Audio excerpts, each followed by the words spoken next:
Hello, I'm Ahu Tabatabai. I'm a sociologist at Columbia College. I'm happy to have the opportunity to join the Missouri River Regional Library's Capital Read program, which is centered this year on Elise Hooper's Fast Girls. Before I begin, I'd like to thank Madeline Matson for organizing this event and for inviting me. And I'd like to thank my colleague, Dr. Terry Smith, for his support. It's not that unusual for sociologists to use creative work to begin the analysis of a particular social issue. We can look at novels from a particular era, for example, to understand the social framings of issues.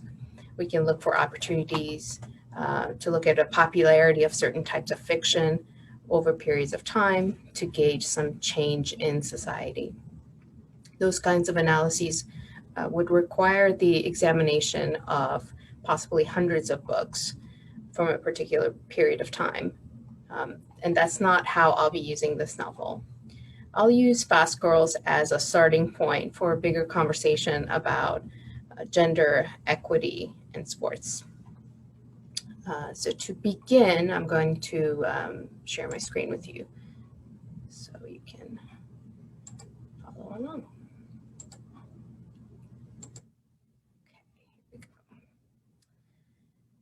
Perhaps as some of you did as well, as I was reading over the conversations with the author at the end of the book, I found it interesting that Hooper mentions that out of all the lives that she reconstructed for her novel, she found the least amount of information about Louise Stokes.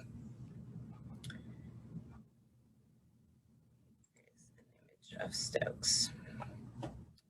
For Stokes' story, Hooper used details about the lives of African American women living around the same area in the same period of time. While it's mainly about the experience of women athletes, the book does pause on the differences between the experiences of white and Black women. In a way, the story is not only about gender and equality in sports, but it's also about how race plays a role in who history remembers.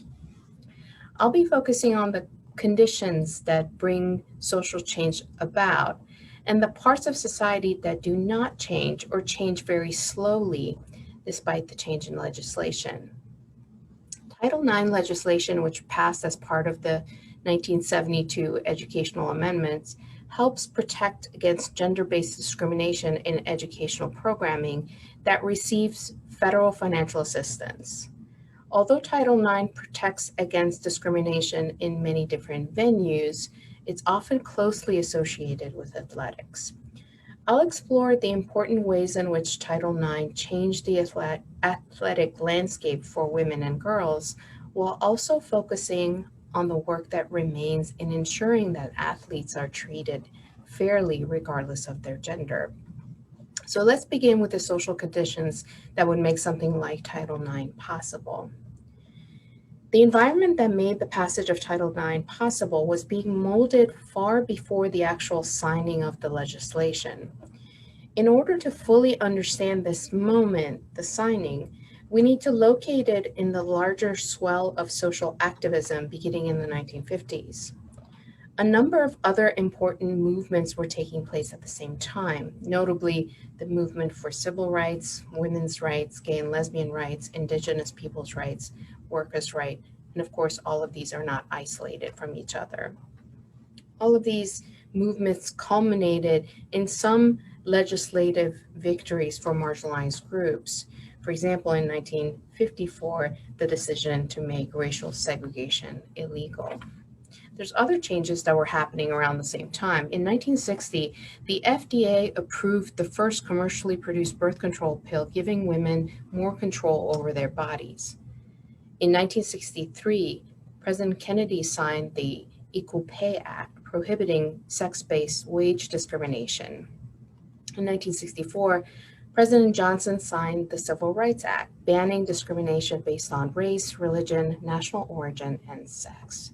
Each of these gains was a result of organized action.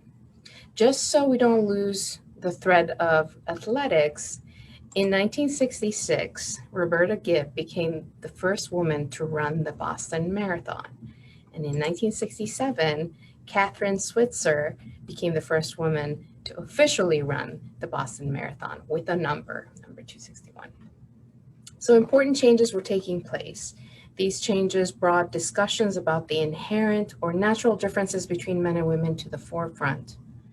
Some of these presumed differences had served as the justification for much of the gender inequality at the time, like the family wage, workplace discrimination, lack of political representation, pervasiveness of sexual harassment, just to name a few.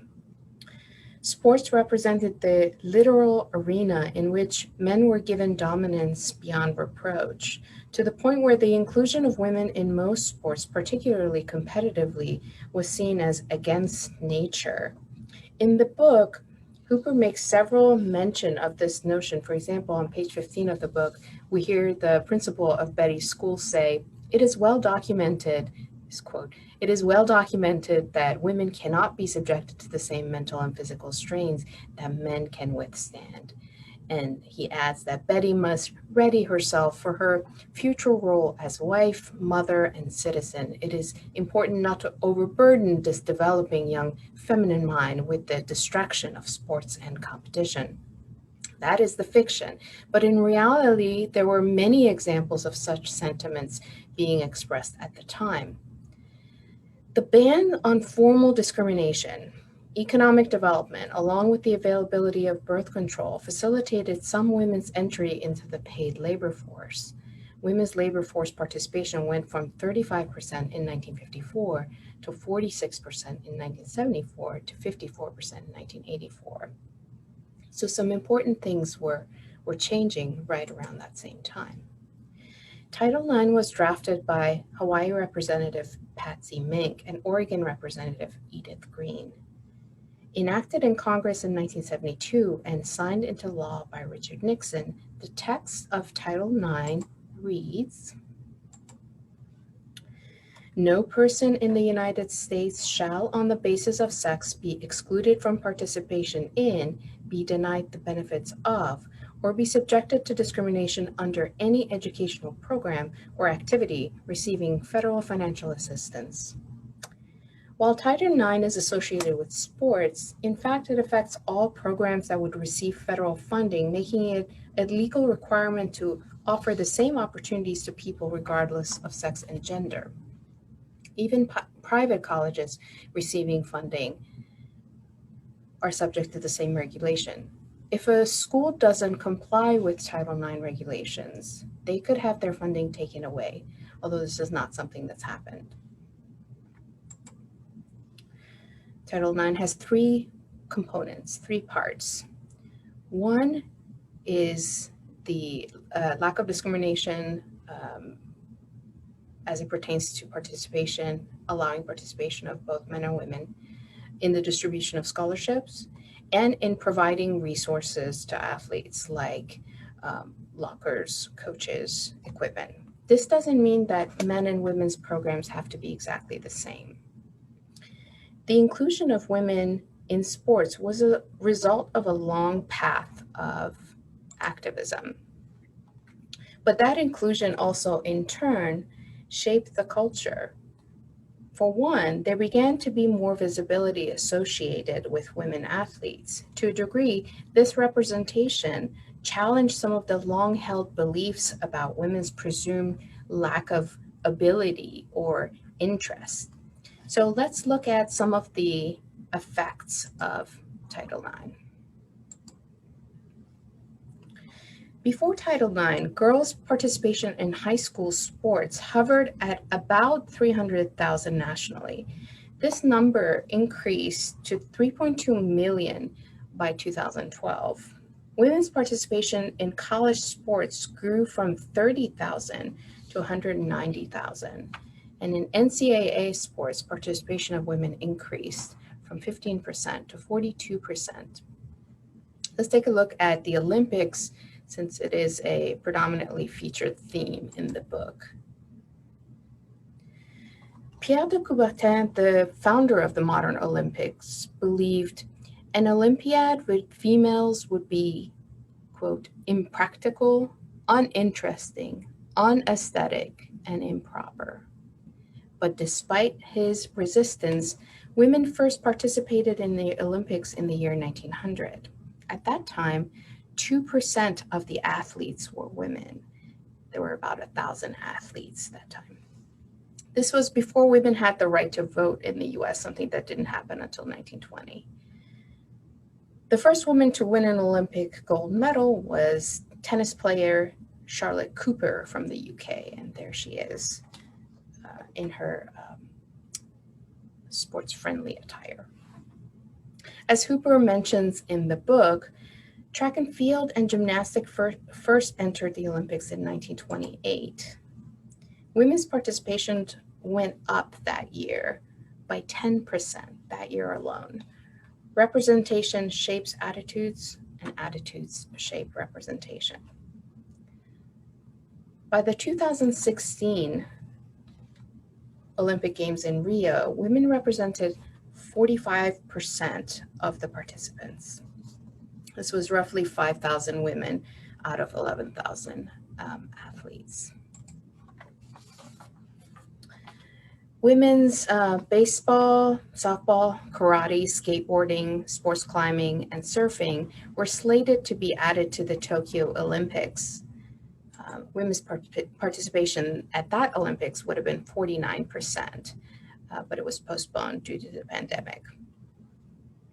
In 2017, in preparation for the 45th anniversary of Title IX, the Women's Sports Foundation, which is a nonprofit organization that was created by the tennis player Billie Jean King, conducted a study to gauge national Title IX awareness and attitudes about girls' sports participation, using a sample of about 1,000 respondents. Amongst parents in the sample, 26% of parents of sons expected their child to play high school sports. This was compared to 14% of parents of daughters. The study did not solicit responses pertaining to non-binary children. 86% of adults agreed that positive outcomes were associated with participation in sports. 87% agreed that sports are as important for girls as they are for boys. 60% agreed that girls do not have as many opportunities as boys to get involved in sports. And 60% approve of Title IX, that is, they approve of efforts to combat sex-based discrimination, to borrow the official language. I wish that it were all good news, but unfortunately, the picture today is more complicated. Women and women of color particularly remain underrepresented in the athletic infrastructure at the rank of head or assistant coaches, athletic directors, team physicians, and athletic trainers. Within sports media, women athletes are not as visible as male athletes. Female high school athletes make up about 40% of all athletes, but they receive only 2% of sports media coverage. 4% of ESPN magazine covers are dedicated to female athletes. 11% of sports broadcasters are women. When women athletes are featured on magazine covers, they're likely to be stylized to appear either hyper-feminized, sexualized, or maternalized. But the category of gender is not monolithic. It's best to understand that gendered experiences are multiple. There's no one way of being a woman, and gender intersects with all other social locations. Gender intersects with race, with class, with ability, with sexuality. Therefore, when we speak of advancement for women, whether as a result of the feminist movement or directly as a result of Title IX, we have to ask the question, which women? Which women benefited from these changes and which women were left behind? On page 46 of the book, Hooper constructs this news story from 1928 that is critical of an Olympian's emotional reaction by calling it a display of feminine histrionics. That's the work of fiction. But in 2012, when Serena Williams won her 5th Wimbledon title, she was asked by a reporter, "Was it difficult for you to control your emotions?" In 2012, this question still betrays the same old stereotypes about women and their emotionality and fitness for competition. Speaking of Serena Williams, her interactions with other tennis players, referees, and fans provides a great example of how women of color, and particularly Black women who are athletes, are uniquely scrutinized. When in 2018, Serena Williams wore the black and red jumpsuit to the French Open, she was told by the French Tennis Federation president that she didn't respect the game. The jumpsuit was banned, despite the fact that the French Open doesn't have an official dress code. The idea of wearing white to play tennis is anchored in classist Victorian values. When women first started playing tennis, they often did so wearing restrictive garments, something that Hooper alludes to in the novel and like the image that we saw earlier. In 1919, a 20-year-old French tennis player wore what was considered shocking at the time: short sleeve, stockings rolled down to above her knee, and no corset or petticoat. The outfit was called indecent. In 1949, Gertrude Moran wore shorts under her white tennis dress. Her shorts were sometimes visible, and she was accused of bringing, quote, vulgarity and sin into tennis. Serena Williams was not the first woman to wear a full-length bodysuit. Anne White did so at the French Open in 1985. So Serena Williams is not the first woman to wear a bodysuit, but the focus on her body is noteworthy because for years she has been criticized for not looking appropriately feminine while winning championships. In 2002, the first time she wore a bodysuit, the outfit was called ultra risque, highlighting, quote, bulging muscles and her, quote, defensive back physique. Serena Williams and her sister fellow tennis player Venus Williams have experienced years and years of racist, sexist aggression from players and fans. Athletes of color, both students and professional, still have to maneuver a cultural landscape that seems to have little room for their power. But I remain hopeful. In recent years, athletes like soccer player Megan Rapinoe have used their platform to argue for equality both within their sport and beyond.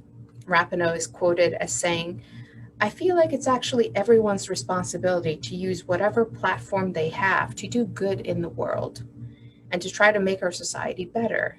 Whether they're an accountant or an activist or an athlete or whatever it is, I think it's everyone's responsibility." This year, the WNBA, a league whose players make significantly less money than their male counterparts, used their visibility during the playoffs to raise awareness about police brutality by highlighting the murder of Breonna Taylor in Louisville, Kentucky at the hands of the police. Athletes at all levels are choosing to use their platform to bring attention to important social issues. Maya Moore, the WNBA player who plays for the Minnesota Lynx, has spent some time away from basketball to work on prison reform, even succeeding in freeing Jonathan Irons from prison this past summer. And back to student athletes, consider the example of Trudy Lamb. She's a 16-year-old runner from Tyler, Texas. Trudy was inspired by the activism of John Carlos and Tommie Smith in the 1968 Olympics. At a school board meeting this past June, she spoke about being the fastest runner on the girls' cross-country team, but she explained that she would not race wearing Robert E. Lee, the name of her school, on her uniform. She says, quote, "I cannot bear and will no longer wear his name on my race jersey." The school board already declined to change its name 2 times in the past, but after her letter that she read to the school board went viral this past July, the school board voted to change its name.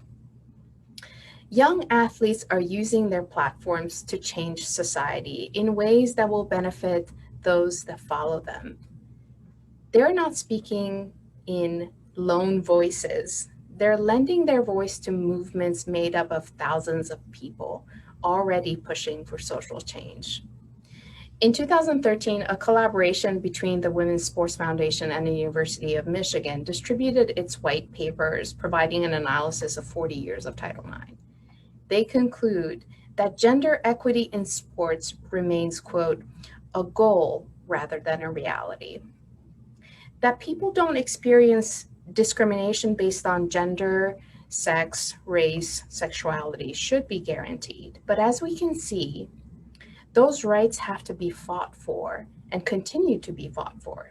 Society can change, but change is not inevitable. It requires the recognition of injustice, it requires work and organization, and it requires for people with access and visibility to amplify the voices of the movements behind them. Thank you so much for being here with me. I do hope that you enjoyed the book. I thought it was a wonderful work, and I was very glad to have had the opportunity to read it. Thank you.